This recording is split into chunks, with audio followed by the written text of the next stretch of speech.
Hello guys. तो जैसा कि कल हम लोगों ने एक्वायर्ड इम्यूनिटी के टाइप्स पढ़े थे, उसमें हमने काफ़ी कुछ पढ़ा था। हमने एक्टिव इम्यूनिटी, पैसिव इम्यूनिटी और उन सब के बारे में बात की थी। ठीक है। तो उन सब के अंदर हमने अल्टीमेटली जो काम की चीज़ थी वो हमने यही बताई थी कि एक्टिव इम्यूनिटी का मतलब क्या होता है। जो एक्टिव इम्यूनिटी है सपोज, उसका क्या मतलब है कि आप एंटीजन दे रहे हो, ठीक है, बॉडी के अंदर, या तो आप डायरेक्टली दे रहे हो नेचुरली या आर्टिफिशियली दे रहे हो, ठीक है।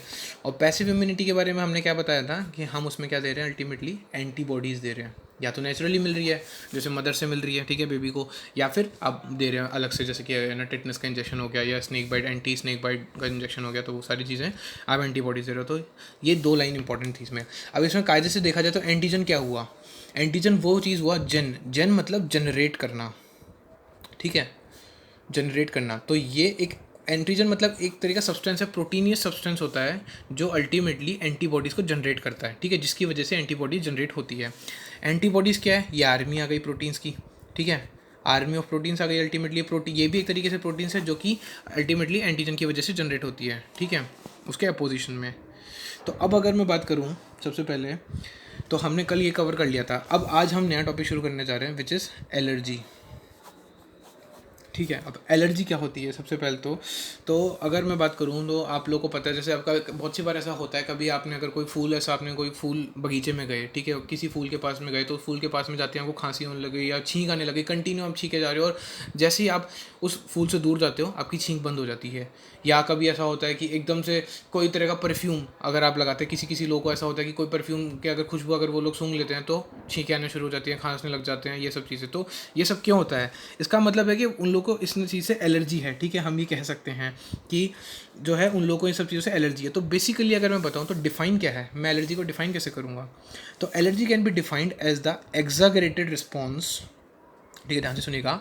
Allergy is defined as the exaggerated response, ठीक है, of immune system, exaggerated response of immune system to certain antigens, to certain antigens which is present in the environment, which is present in the environment, ठीक है। तो क्या मतलब हुआ इसका, तो एलर्जी ये हुई कि अगर हम कोई भी मान लीजिए एंटीजन है, जैसे मैंने अभी बताया, जो फूल है जिसकी वजह से हमको छींक आने लगी, तो फूल में कोई ऐसा केमिकल हो, कोई ऐसा कुछ पॉलन ग्रेन हो या ऐसा कुछ हो जो एक एंटीजन का काम करता है। यहाँ पे वो जो होता है वो एक एंटीजन का काम करता है। अब ऑब्वियसली बात है, वो एंटीजन मिला बॉडी को, तो अब बॉडी ने एक रिस्पॉन्स प्रोड्यूस किया है, जो हमारा इम्यून सिस्टम है उसने एक तरीके का एग्जागरेटेड रिस्पॉन्स प्रोड्यूस किया। किस तरीके का रिस्पॉन्स, छींक आना या खांसी आना, ये एक तरीके से रिस्पॉन्स प्रोड्यूस किया, अल्टीमेटली उसके खिलाफ एंटीबॉडीज़ बना ली, ठीक है। तो क्योंकि यहाँ पे क्या मिला, एनवायरनमेंट में प्रेजेंट है, आपकी बार जो एंटीजन है वो एनवायरनमेंट में प्रेजेंट है। वो या तो आपने ना स्मेल नाक के थ्रू जो है वो अंदर लिया, ठीक है, आपने उसकी स्मेल ली, या फिर कुछ भी आप वो केमिकल डस्ट पार्टिकल हो सकता है, वो किसी भी तरीके का। कुछ लोग ऐसा होता है कि बहुत ज़्यादा डस्ट में छींक आने लग जाती है, तो वो भी एक तरीके की एलर्जी है। तो उसके खिलाफ हमारा इम्यून सिस्टम जो रिस्पॉन्स प्रोड्यूस करता है उसको बोलते हैं एलर्जी, ठीक है। Allergy is the response of immune system. मतलब आप एलर्जी का मतलब ये नहीं है कि आपको छींक आ गई, एलर्जी का मतलब है कि आपके इम्यून सिस्टम ने क्या रिस्पॉन्स प्रोड्यूस किया, ठीक है। अब ऑब्वियसली बात है, एंटीजन है तो जहाँ जहाँ एंटीजन वहाँ वहाँ एंटीबॉडी, ठीक है। अब तो एंटीबॉडी प्रोड्यूस होगी एंटीजन के खिलाफ। अब यहाँ पे एंटीबॉडीज होती है, स्पेसिफिक होती है, IgE टाइप। यहाँ पे जो एंटीबॉडी होती है वो IgE टाइप की एंटीबॉडी प्रोड्यूस होती है एलर्जी के अंदर, ठीक है। अब इसके अंदर अगर मैं बात करूं तो एलर्जी क्रिएशन के सिम्टम्स क्या क्या होते हैं। मतलब मैंने बोल दिया कि आपको एलर्जी क्रिएशन हो गई, ठीक है, मतलब लोग बोलते हैं ना कि आपको एलर्जी है इस चीज़ से, तो आपको क्या क्या सिम्टम्स हो सकते हैं जिससे हम ये कह सकते हैं कि हाँ इस बंदे को इस चीज़ से एलर्जी है। सिम्टम्स में सबसे कॉमन स्नीजिंग, एकदम से किसी चीज़ से एकदम से खांसने जुकाना छींकने लग जाना, ठीक है। वाटरी आइज, आँखों में पानी आ जाता है, ठीक है। रनिंग नोज, नाक बहने लग जाए एकदम से, ठीक है। डिफ़िकल्टी इन ब्रीथिंग, सांस लेने में दिक्कत आने लग जाए, ठीक है। ऐसा बहुत सी बार होता है। अगर आप देखें कुछ लोगों को जिनको, हालांकि डस्ट किसी को भी पसंद नहीं है, पर कुछ लोग ऐसे होते हैं जो अगर बहुत ज़्यादा एक डस्टी रूम में अगर उनको भेज दिया जाए तो वो लोग सांस लेने में उनको काफ़ी ज़्यादा प्रॉब्लम आने लग जाएगी। तो ये भी एक तरीके का सिम्टम है, ठीक है। अब अगर मैं पूछूँ कि ये एलर्जी होती क्यों है, ठीक है, मतलब वाई, तो ऐसा क्यों होता है कि हमारा जो इम्यून सिस्टम है वो ऐसा रिस्पॉन्स प्रोड्यूस करता है। मतलब वो एंटीजन आखिर ऐसा करता क्या है बॉडी के अंदर जाके कि हमारे इम्यून सिस्टम को एंटीबॉडी सिक्रेट करनी पड़ती है। तो ऐसा इसलिए होता है क्योंकि वो जो एंटीजन है ना वो जाके ट्रिगर करता है, एक्टिवेट करता है मास्ट सेल्स को। किसको एक्टिवेट करता है, मास्ट सेल्स को। अब ये जो मास्ट सेल्स होते हैं ना, ये कुछ केमिकल्स रिलीज करते हैं हमारी बॉडी में, ठीक है। Chemical such as histamine and serotonin. ठीक है, ये लोग हमारी बॉडी में दो केमिकल सिक्रीट करते हैं, सेरोटोनिन, हिस्टामिन। कौन? Mast cells. कौन करवाता है? एंटीजन। जो एंटीजन आता है वो मास्ट सेल्स का सिक्रीशन करवाता है, जिसकी वजह से एलर्जी होती है। ठीक है, इम्यून सिस्टम हमारा जो है रिस्पॉन्स प्रोड्यूस करता है। ठीक है, तो अब आपको ये भी पता लग गया कि है ना, अगर आपको एलर्जी होगी तो क्या सिम्टम्स होंगे। आपको ये भी पता चल गया कि अगर एलर्जी क्यों हो रही है। तो अब सीधी सीधी बात है, क्या करेंगे हम? ट्रीटमेंट की बात करेंगे। तो भाई ऐसा कौन सी ड्रग्स वगैरह होती है जो कि आपको एलर्जी से ट्रीट करने में हेल्पफुल होती है? तो मैंने बोला हिस्टामिन का सिक्रीशन हुआ है, तो ड्रग्स जैसे कि एंटी हिस्टामिनिक दे दो। ठीक है, एंटी हिस्टामिनिक ड्रग्स दे दो, क्योंकि हिस्टामिन का सिक्रीशन अगर कम हो जाएगा तो एलर्जी नहीं होगी, तो ये रिस्पॉन्स प्रोड्यूस होगा। तो एंटी हिस्टामिनिक हमने ड्रग्स दे दी। इसके अलावा हम और क्या दे सकते हैं? एड्रीनलिन दे सकते हैं। ठीक है, एड्रीनलिन दी जा सकती है। और क्या दे सकते हैं? स्टेरॉइड्स दे सकते हैं। जो स्टेरॉइड जो बोलते हैं ना, जो बॉडी बिल्डिंग वगैरह के जो होते हैं उसके अंदर लोग बाग यूज़ करते हैं। ठीक है, तो वो वाले स्टेरॉइड्स भी हम दे सकते हैं। ये सब क्या करते हैं? सिम्टम्स को रिड्यूस कर देते हैं। ये सब सिम्टम्स को रिड्यूस कर देते हैं। ठीक है, अब अगर मैं बात करूं तो ये है ना, एलर्जी वगैरह आजकल अगर आप लोग देखेंगे तो ये शहरों में ज़्यादा देखने को मिलता है। मतलब अगर आप गांव में जाओगे तो आप लोग को इतना नहीं मिलेगा। मतलब ऐसा नहीं होता है गांव में, तो ऐसे लोगों को एलर्जी नहीं होती है ना धूल मिट्टी से, ना इन सब चीज़ों से। क्यों? क्योंकि वो इन सब चीज़ों में पले बड़े हैं। शहरी लाइफस्टाइल कैसी है? शहरी लाइफस्टाइल जो आपकी जो लाइफस्टाइल है ना, वो बहुत इंपॉर्टेंट रोल प्ले करती है एलर्जी में। क्यों? क्योंकि हमें बचपन से ये है, हम लोग घर में ही रहते हैं, हम लोग ज़्यादा बाहर, अब आजकल की अगर मैं जनरेशन की बात करूँ तो मोबाइल से शुरुआत हुई है। पहले के लोग एटलीस्ट बाहर क्रिकेट वगैरह खेलने जाते थे, अलग अलग तरह के स्पोर्ट्स खेलते थे, लोग बाग खेती बाड़ी करते थे, तो उन लोगों को एक एक्सपोजर मिलता था। ठीक है, पहले लोगों को एक एक्सपोजर मिलता था इन्वायरमेंट का, बाहर हर तरीके का, बचपन से ही। तो अगर मैं बात करूँ कि बचपन से अगर आपको आदत है थोड़ा थोड़ा करके, अब जैसे थोड़ी थोड़ी धूल मिट्टी उन लोगों के जाती थी उनके अंदर, तो उन लोगों को आदत थी कि चलो कोई बड़ी बात नहीं है। आजकल के लोग जो होते हैं वो बिल्कुल एकदम शहरों में घरों में रहते हैं, वो लोग बाहर ही नहीं निकलते, और एकदम से अगर वो लोग एक्सपोजर हो जाए धूल मिट्टी का तो एलर्जी नाम दे देते हैं उसको। तो उनको ये खांसी होने लग जाती है, एकदम से छींकें आने लग जाती है। इसलिए अगर मैं बात करूँ तो आजकल जो है लोगों की जो इम्यूनिटी है वो काफ़ी कम हो गई है। ठीक है, इम्यूनिटी जो है आजकल की काफ़ी कम हो गई है। आज भी अगर अपन जैसे पेपर आप लोग पढ़ रहे होंगे या आप लोग देख ही रहे हैं कोरोना वायरस। ठीक है, उसके अंदर आप लोग ये भी देख रहे हैं 102 साल तक का एक इंसान भी अगर कोरोना वायरस से वापस से सही होकर आ पाया। ठीक है, ऐसे कई केसेस आपने पढ़े फॉरेन में भी, इंडिया में भी, कि कोरोना को मात दे के और वापस आया 102 साल का, 97 साल का, 90 साल का, ऐसे। मतलब जबकि ये बोला जाता है कि जो बुजुर्गों के लिए तो कोरोना बहुत हार्मफुल है। ठीक है, लेकिन ऐसा क्यों है कि वो लोग जो है वो वापस आ रहे हैं? वो ऐसा इसलिए क्योंकि जो इम्यूनिटी है उनकी बहुत स्ट्रांग है। वो लोग हैं जो बचपन से ही मतलब है ना सारी तरह की चीज़ों से अफेक्ट हुए हैं, एक्सपोजर मिला है उनको हर चीज़ों का। ठीक है, हर छोटी से छोटी चीज़ों का, हर तरह के माइक्रो ऑर्गेनिजम्स वगैरह, वो लोग खेतों में पले बड़े हैं, वहाँ पे उन लोगों ने खूब खेला है, तो हर तरह के माइक्रो ऑर्गेनिजम्स भी उनके अंदर गए हैं, उसके खिलाफ एंटीबॉडीज़ भी बनी हैं। तो हर तरीके से उनकी इम्यूनिटी बहुत स्ट्रांग है।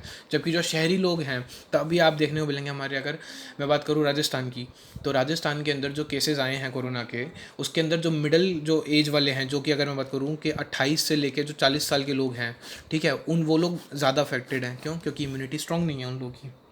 तो ये सब जो है, अगर है ना हम बात करें लाइफस्टाइल की वजह से है। ठीक है, हमने हेल्थ की स्टार्टिंग में ही बात की थी कि आजकल लोगों की लाइफस्टाइल ही ऐसी हो गई, ना प्रॉपर एक्सरसाइज है, ना प्रॉपर खान पान है, किसी भी तरीके से ढंग से लाइफस्टाइल नहीं है, तो उसकी वजह से इम्यूनिटी कम है। ठीक है, इम्यूनिटी कम है, और अगर थोड़ा सा भी एक्सपोजर होता है तो उससे एलर्जी डेवलप हो जाती है। ठीक है, तो ना ज़्यादातर इसीलिए आप मेट्रो सिटीज़ में देखने को मिल जाएगा ये सब कुछ। ठीक है, क्योंकि वो लोग क्या है, उनको आदत है प्रोटेक्टेड एनवायरनमेंट में रहने की। कैसे एनवायरनमेंट में? प्रोटेक्टेड एनवायरनमेंट में रहने की। वो लोग ज़्यादा एक्सपोजर उनको मिलता नहीं है। इसीलिए आज भी अगर आप लोग गांव में जाएंगे तो गांव के अंदर जो है वहाँ ऐसे कोई आधुनिक इलाज वगैरह कुछ भी नहीं है, ना कोई इतने हॉस्पिटल्स बहुत अच्छे बने हैं, लेकिन फिर भी वहाँ के लोग जो है उनको ज़्यादा बीमारी भी नहीं होती है। वहाँ पे 70 80 90 साल के लोग भी एकदम मस्त घूमते हैं, मॉर्निंग वॉक पे जाते हैं, प्लस अपना रेगुलर काम करते हैं।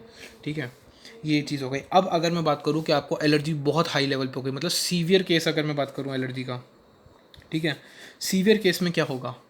तो सीवियर केस में एक बहुत ही स्पेसिफिक टर्म है जो कि बहुत इंपॉर्टेंट है, एनाफाइलेक्टिक शॉक।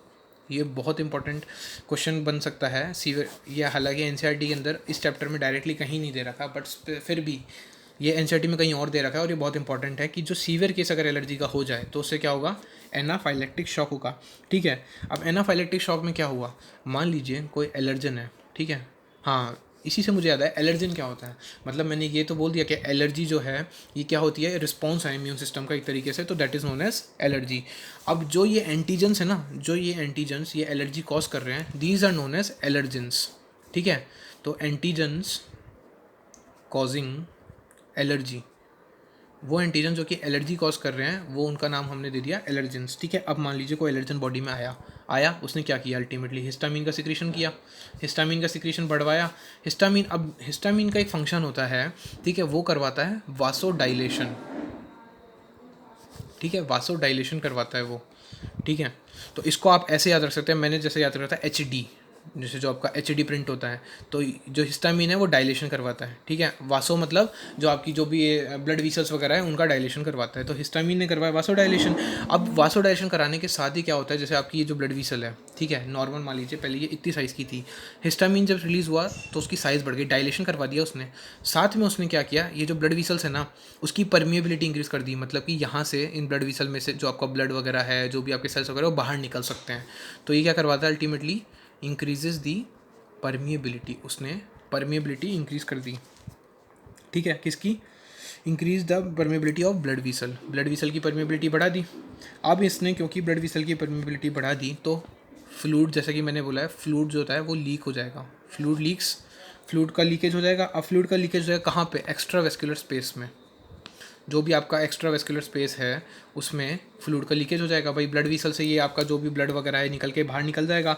अब अगर ऐसा होता है तो बीपी आपका कम हो जाएगा, बीपी कम हो जाएगा, बीपी कम हो जाएगा तो उससे डेथ भी हो सकती है, ठीक है। तो ये होता है एनाफाइलेटिक शॉक के अंदर। तो एनाफाइलेटिक शॉक जो होता है वो सीवियर केस होता है एलर्जी का, जिसके अंदर डेथ भी होने के चांसेस है। कैसे, क्योंकि जो एलर्जन है वो वासोडाइलेशन करवाता है, जिससे अल्टीमेटली डेथ भी हो सकती है अगर बहुत ज़्यादा अमाउंट में एलर्जन बहुत ज़्यादा टाइम तक प्रेजेंट है, अगर आपने ये एलर्जन कंटिन्यू अगर उसको मिलते जा रहा है, ठीक है। तो इससे ये हो गया हमारा एलर्जी पूरा, ठीक है। इसके बाद अगर मैं बात करूँ, अगला टॉपिक है हमारा, that is auto immunity, auto immunity, ठीक है। इसी के साथ मैं आपको रिमाइंड करवाना चाहूँगा, हमने पढ़ा था कि हमारे जो अपना कौन सा रिस्पॉन्स था, हमने पढ़ा था जो अक्वायर्ड रिस्पॉन्स था, अक्वायर्ड इम्यूनिटी थी, ठीक है, अक्वायर्ड इम्यूनिटी थी। इसमें हमने बोलता दो तरह के लिम्फोसाइट्स रोल प्ले कर रहे थे, एक तो बी और एक टी, ठीक है। अब हमने बोला था कि अक्वायर्ड इम्यूनिटी किसके बेस पर है, मेमोरी के बेस पे है, ठीक है। अब मेमोरी केस पे तो हमने ऐसे बोला था कि अगर एक बार कोई एंटीजन आ जाता है अंदर तो बॉडी उसके खिलाफ एंटीबॉडीज़ बनाती है, ठीक है, पर इतनी इफेक्टिव नहीं बन पाती, ठीक है। लेकिन दूसरी बार अगर सेम एंटीजन अगर आता है, ठीक है, सेम एंटीजन अगर दूसरी बार आएगा तो बॉडी क्या बनाएगी, सेकेंडरी रिस्पॉन्स बना रही है, ठीक है। ये अपन ने पढ़ रखा है कि दूसरी बार बॉडी क्या बना रही है, सेकेंडरी रिस्पॉन्स कर रही है, तो मैक्सिमम बहुत एंटीबॉडीज़ बनेगी। किस बेसिस पे, मेमोरी, क्योंकि जो हमारा जो इम्यूनिट जो हमारे जो बी सेल्स टी सेल्स इनके अंदर क्या है, मेमोरी बन जाती है। तो ये ऐसा क्यों होता है, क्योंकि हमारी जो बॉडी होती है वो सेल्फ और फॉरेनर के बीच में डिफ्रेंशिएट करना जानती है, ठीक है, सेल्फ और फॉरेनर के बीच में, कि कौन सा जो है एंटीजन फॉरेनर है और कौन सा सेल्फ है, ठीक है ना। मतलब अगर फॉरेनर लगा तो उसके खिलाफ एंटीबॉडी बन जाएगी, और अगर उस बॉडी को पता है कि नहीं ये तो हमारा खुद का सेल्फ है तो नहीं बनेगी। जैसे हमने ऑर्गन ट्रांसप्लांटेशन पढ़ा था, उसमें भी यही बात हुई थी कि बॉडी को पता लग जाता है कि ये तो भाई फॉरेन है, इसको मारो, तो टी सेल्स का रिलीज करती है खूब सारे बी सेल्स। तो इसलिए हमने बोलता ना सेल मीडिएटेड इम्यूनिटी रिस्पॉन्सिबल है किसके लिए, ग्राफ्ट रिजेक्शन के लिए हमने बात की थी। क्यों, क्योंकि वो फॉरेन बता देती है। अब कभी कभार ऐसा होता है, मान लीजिए हो सकता है कोई जेनेटिक रीज़न हो, ठीक है, कोई जेनेटिक रीज़न हो सकता है, या किसी भी तरीके के रीज़न की वजह से ऐसा हो सकता है हमारा बॉडी का ये जो इम्यूनिटी का जो मैकेनिज्म है ना, ये हो जाए ख़राब।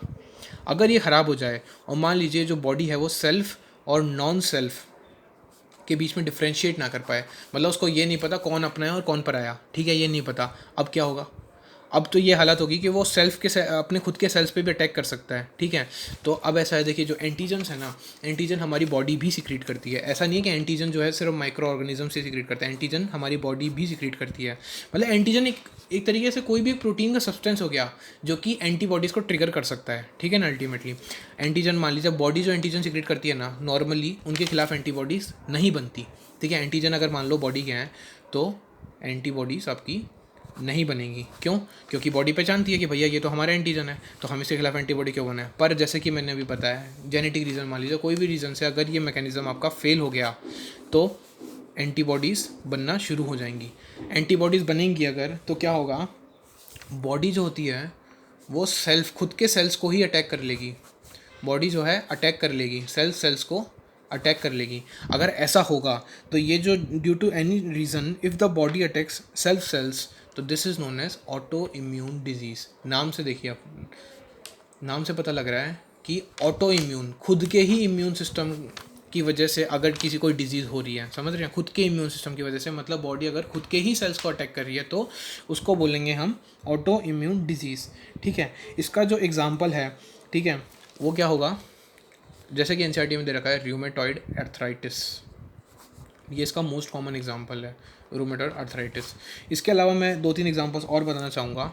ठीक है, मायस्थेनिया ग्रेविस, इनके नाम आपको याद रखने पड़ेंगे, रूमेटॉइड आर्थराइटिस, मायस्थेनिया ग्रेविस। ठीक है, हाशीमोटो डिजीज़, इन सब के बारे में हम पढ़ेंगे सब्सिक्वेंट 12th क्लास में, आगे हम इसमें कंटिन्यू करेंगे। जो हाशीमोटो डिजीज़ के बारे में थोड़ा सा बता दूं तो इसका मतलब यहाँ पे जो एंटीबॉडीज़ बन रही है वो किसके खिलाफ बन रही है, आपके थायराइड ग्लैंड के खिलाफ बन रही है। जो एंटीबॉडीज़ बन रही है वो थायराइड ग्लैंड के खिलाफ बन रही है। ठीक है, और परनीशियस अनीमिया। ठीक है, अनीमिया के बारे में मैंने बताया था, अनीमिया क्या होता है, आरबीसी आपके पास कम हो रहे हैं। ठीक है, आरबीसी का लॉस हो रहा है। अब परनीशियस अनीमिया में क्या होता है, आप लोगों ने 11th क्लास में पढ़ा है, डाइजेस्टिव सिस्टम जो आप पढ़े थे उसके अंदर आपने पढ़ा होगा एक कासल इंट्रिंसिक फैक्टर।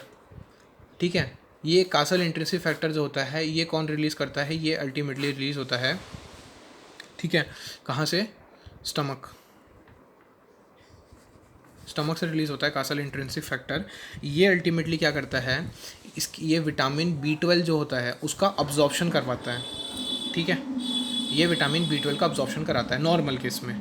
लेकिन परनीशियस अनीमिया में क्या होता है, अब अगर ये हो रहा है तो जो एंटीबॉडीज़ बन रही है मतलब इसका फंक्शन रोक देंगे, ये रुक जाएगा तो विटामिन B12 का अब्जॉर्प्शन भी रुक जाएगा। अगर ऐसा होता है तो परनीशियस अनीमिया हो जाएगा। विटामिन B12 का अब्जॉर्प्शन नहीं हुआ तो परनीशियस अनीमिया हो जाएगा। ठीक है, तो ये सारे एग्जांपल्स आ गए आपके ऑटो इम्यूनिटी के अंदर, rheumatoid arthritis, myasthenia gravis, Hashimoto disease, pernicious anaemia. ठीक है, ये आपका हो गया ऑटो एंटीबॉडीज़ ख़त्म। तो आज के लिए बस इतना ही।